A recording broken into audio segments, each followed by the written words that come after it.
बोल जगदियाँ ज्योतां वाली माता तेरी सदाई जय। द्वितीय अध्याय देवताओं के तेज से देवी का प्रादुर्भाव और महिषासुर की सेना का वध। मध्यम चरित्र के विष्णु ऋषि महालक्ष्मी देवता उष्णिक चंद्र शाकंभरी शक्ति दुर्गा बीज वायु तत्व और यजुर्वेद स्वरूप हैं। श्री महालक्ष्मी जी की प्रसन्नता के लिए मध्यम चरित्र के पाठ में इसका विनियोग है।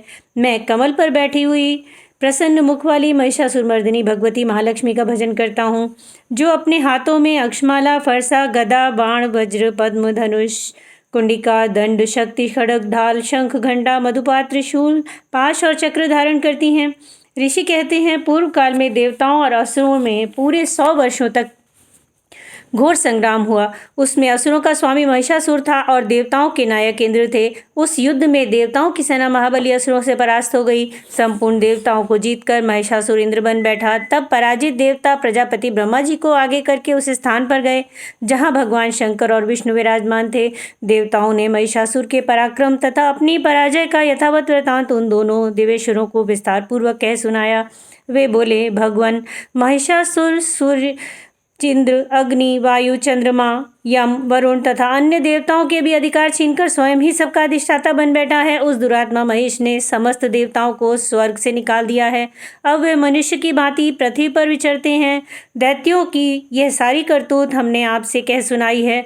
अब हम आपकी शरण में आए हैं, उनके वध का कोई उपाय बताइए। इस प्रकार देवताओं के वचन सुनकर भगवान विष्णु और शिव ने दैत्यों पर बड़ा क्रोध किया।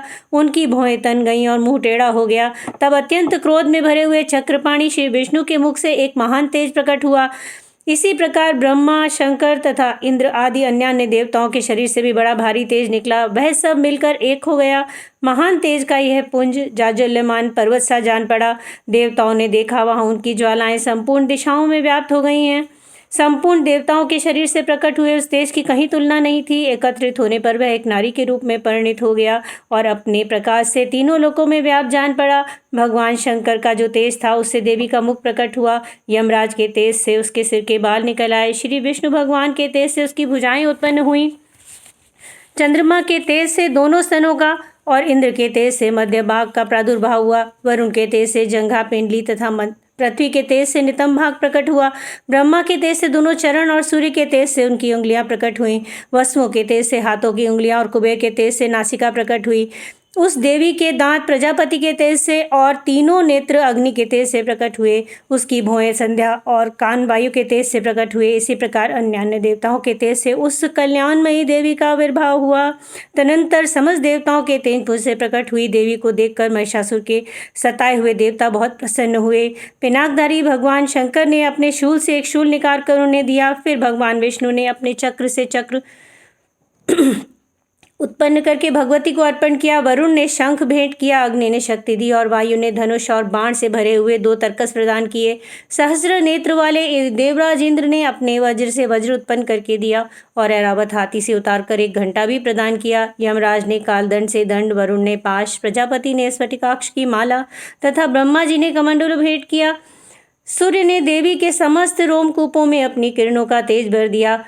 काल ने उन्हें चमकती हुई ढाल और तलवार दी। क्षीर समुद्रों ने उज्ज्वल हार तथा कभी जीर्ण न होने वाले 2 दिव्य अस्त्र भेंट किए। साथ ही उन्होंने दिव्य चूड़ामणि, 2 कुंडल, कड़े, उज्ज्वल अर्धचंद्र, सब बाहुओं के लिए केव, दोनों चरणों के लिए निर्मल नूपुर, गले की सुंदर हंसली और सब उंगलियों के लिए पहनने के लिए रत्नों की बनी अंगूठियां दी। विश्वकर्मा ने उन्हें अत्यंत निर्मल फरसा भेंट किया। साथ ही अनेक प्रकार के अस्त्र और भेद्य कवच दिए। इसके सिवा मस्तक और वक्षस्थल पर धारण करने के लिए कभी न कुम्भलाने वाली कमलों की मालाएं दी। जलधि ने उन्हें सुंदर कमल का फूल भेंट किया। हिमालय ने सवारी के लिए सिंह तथा भांति भांति के रत्न समर्पित किए। धनाध्यक्ष कुबेर ने मधु से भरा हुआ पान पात्र तथा संपूर्ण नागों के राजा शेष ने, जो इस पृथ्वी को धारण करते हैं, उन्हें बहुमूल्य मणियों से विभूषित नागार भेंट किया। इसी प्रकार अन्य देवताओं ने भी आभूषण और अस्त्र देकर देवी का सम्मान किया। तत्पश्चात उन्होंने बारंबार अट्टहास पूर्वक उच्च स्वर से गर्जना की। उनके भयंकर नाद से संपूर्ण आकाश गूंज उठा। देवी का वह अत्यंत उच्च स्वर से किया हुआ सिंहनाद कहीं समा न सका। आकाश उसके सामने लघु प्रतीत होने लगा। उससे बड़े जोर से प्रतिध्वनि हुई, जिससे संपूर्ण विश्व में हलचल मच गई और समुद्र कांप उठे। पृथ्वी डोलने लगी और समस्त पर्वत हिलने लगे। उस समय देवताओं ने अत्यंत प्रसन्नता के साथ सिंहवाहिनी भवानी से कहा, देवी तुम्हारी जय हो। साथ ही महर्षियों ने भक्ति भाव से विनम्र होकर उनका स्तवन किया। संपूर्ण त्रिलोकी को शोभग्रस्त देख देवतेगण अपनी समस्त सेना को कवच आदि से सुसज्जित कर हाथों में हथियार ले सहसा उठ खड़े हुए।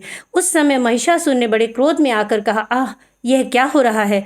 फिर वह संपूर्ण असुरों से घिरकर उस सिंहनाद की ओर लक्ष्य करके दौड़ा और आगे पहुंचकर उसने देवी को देखा, जो अपनी प्रभा से तीनों लोकों को प्रकाशित कर रही थी। उनके चरणों के भार से पृथ्वी दबी जा रही थी, माथे के मुकुट से आकाश में रेखा सी खिंच रही थी तथा वह अपने धनुष की टंकार से सातों पातालों को शुद्ध किए देती थी। देवी अपनी हजारों भुजाओं से संपूर्ण दिशाओं को आच्छादित करके खड़ी थी। तदनंतर उनके साथ दैत्यों का युद्ध छिड़ गया। नाना प्रकार के अस्त्र शस्त्रों से प्रहार से संपूर्ण दिशाएं उद्भासित होने लगी। चिक्षुर नामक महान असुर महिषासुर का सेनानायक था, वह देवी के साथ युद्ध लड़ने लगा। अन्य दैत्यों की चतुरांगणी सेना साथ लेकर चामर में लड़ने लगा। 60,000 रथियों के साथ आकर उदग्र नामक महादैत्य ने लोहा लिया। 1 करोड़ रथियों के साथ महाहनु नामक दैत्य युद्ध करने लगा, जिसके रोए तलवार के समान तीखे थे। वह असिलोमा नाम का महादैत्य 5 करोड़ रथी सैनिकों सहित युद्ध में आ डटा। 60 लाख रथियों के साथ घिरा हुआ वाशकल नामक दैत्य भी उस युद्ध भूमि में लड़ने लगा। परिवारित नामक राक्षस हाथी पर सवार हो घुड़सवारों के अनेक दलों के साथ 1 करोड़ रथियों की सेना लेकर युद्ध करने लगा। बिडाल नामक दैत्य 5 अरब रथियों के साथ घिर कर लोहा लेने लगा। इसके अतिरिक्त और भी हजारों महादैत्य रथ, हाथी, घोड़ों की सेना के साथ महादेवी से युद्ध करने लगे। स्वयं महिषासुर उस रणभूमि में कोटि कोटि सहस्त्र रथ, हाथी, घोड़ों की सेना से घिरा हुआ खड़ा था। वह दैत्य देवी के साथ तोमर, भिंदीपाल, शक्ति, मूसल, खड्ग, परशु और पट्टिश आदि से अस्त्र शस्त्रों से प्रहार करते हुए युद्ध कर रहे थे। कुछ दैत्यों ने उन पर शक्ति का प्रहार किया, कुछ लोगों ने पाश फेंके तथा कुछ दैत्य खड्ग प्रहार करके देवी को मार डालने का उद्योग करने लगे। देवी ने विक्रोध में भरकर खेल खेल में उनके अस्त्र शस्त्रों को काट डाला। उनके मुख पर परिश्रम का थकावट रंच मात्र भी चिन्ह नहीं था। देवता और ऋषि उनकी स्तुति करने लगे। वे भगवती परमेश्वरी दैत्यों के शरीरों पर अस्त्र शस्त्र की वर्षा करती रहीं। देवी का वाहन सिंह भी क्रोध में भरकर गर्दन के बालों को हिलाता हुआ असुरों की सेना में विचरने लगा, मानो वनों में दावानल फैल रहा हो। रणभूमि में दैत्यों के साथ युद्ध करती हुई अंबिका देवी ने जितने निश्वास छोड़े, वह सभी तत्काल सैकड़ों हजारों गणों में प्रकट हो गए और परशु, भिंदीपाल, खड्ग और पट्टिश आदि अस्त्रों द्वारा असुरों का सामना करने लगे। देवी की शक्ति से बड़े वे गण असुरों का नाश करते हुए नगाड़ा और शंख आदि बजाने लगे। उस संग्राम महोत्सव में कितने ही गण मृदंग बजा रहे थे। तदनंतर देवी ने त्रिशूल से, गदा से, शक्ति की वर्षा से और खड्ग आदि से सैकड़ों महादैत्यों का संहार कर डाला। कितनों को घंटे की भयंकर नाद से मूर्छित कर गिराया। बहुतेरे दैत्यों को पास से बांधकर धरती पर घसीटा। कितने ही दैत्य उनकी तीखी तलवार से 2 टुकड़े हो गए। कितने ही गदा की चोट से घायल हो धरती पर सो गए। कितने ही मूसल की मार से अत्यंत आहत हो रक्त बमन करने लगे। कुछ दैत्य शूल से छाती फट जाने के कारण पृथ्वी पर ढेर हो गए। उस रणांगण में बाण समूह की वृष्टि से कितने ही असुरों की कमर टूट गई। बाज की तरह झपटने वाले देव पीड़क दैत्यगण अपने प्राणों से हाथ धोने लगे। किन्हीं की बाहें छिन्न भिन्न हो गई, कितनों की गर्दनें कट गईं, कितनों के दैत्यों के मस्तक कट कट कर गिरने लगे। कुछ लोगों के शरीर मध्य भाग से विदीर्ण हो गए। कितने महादैत्य जांघें कट जाने के कारण पृथ्वी पर गिर पड़े। कितनों को देवी ने एक बाह, एक पैर और एक नेत्र वाले करके 2 टुकड़ों में चीर डाला। कितने ही दैत्य मस्तक कट जाने पर गिरकर फिर उठ जाते और केवल धड़ के रूप में अच्छे अच्छे हथियार हाथ में ले युद्ध करने लगते। दूसरे कबद्ध युद्ध बाजों की नाय पर नाचते। कितने ही बिना सिर के धड़ हाथों में खड्ग, शक्ति और दृष्टि लिए दौड़ते। दूसरे दैत्य महादैत्य ठहरो ठहरो कहते कहते देवी को ललकारते। जहाँ ये घोर संग्राम हुआ वहाँ धरती देवी के गिराए हुए रथ, हाथी, घोड़े और असुरों की लाशों से ऐसी पट गई जहाँ चलना फिरना असंभव हो गया। दैत्यों की सेना में हाथी, घोड़े, असुरों की शरीरों से इतनी मात्रा में रक्तपात हुआ कि थोड़ी देर में वहाँ खून की नदियां बहने लगीं। जगदम्बा ने असुरों की विशाल सेना को क्षण भर में नष्ट कर दिया। ठीक उसी प्रकार जैसे तृण और काठ के भारी ढेर से आग कुछ ही क्षणों में भस्म कर देती है, और वह सिंह भी गर्दन के बालों को हिला हिलाकर जोर जोर से गर्जना करता हुआ दैत्यों के शरीर से मनो प्राण चुने लेता था। वहां देवी के गणों ने उन महादैत्यों के साथ ऐसा युद्ध किया जिससे आकाश में खड़े हुए देवतागण उन पर संतुष्ट हुए और फूल बरसाने लगे। इति श्री मार्कंडे पुराणे शरण्यक मन्वंतरे देवी महात्म्य महिषासुर सैन्य वधो नाम 2 अध्याय। बोल जगदियाँ जोता वाली माता तेरी सदाई जय।